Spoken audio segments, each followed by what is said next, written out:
Goal, strategy, plan, tactic వీటి మధ్యలో తేడాలు మీకు తెలుసా? తెలుసుకోవటానికి ఈ వీడియో చివరి దాకా చూడండి.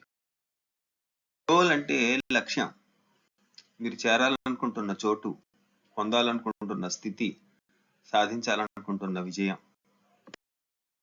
స్ట్రాటజీ అంటే వ్యూహం, అంటే మీరు కోరుకుంటున్న లక్ష్యాన్ని చేరుకునేందుకు మీ దగ్గర ఉన్న వనరులు, అంటే డబ్బు, తెలివితేటలు, సమయము, శక్తి, సామర్థ్యము, వీటన్నిటిని ఎలా వాడుకోవాలి అని మీరు తీసుకునే నిర్ణయం. అంటే ప్రణాళిక, అంటే మీరు నిర్ణయించుకున్న వ్యూహం ప్రకారం మీ వనరులని ఉపయోగించి ఎప్పుడెప్పుడు, ఎక్కడెక్కడ, ఏ ఏ పనులు ఎలా చేస్తారు అని నిర్ణయించుకోవటమే ప్లాన్. టాక్టిక్ అంటే ఎత్తుగడ, ప్లాన్ ప్రకారం అనుకున్న పనులు చేస్తున్నప్పుడు ఎదురయ్యే తక్షణ సమస్యలు పరిష్కరించేందుకు చేసే ఆలోచనలు, పనులు.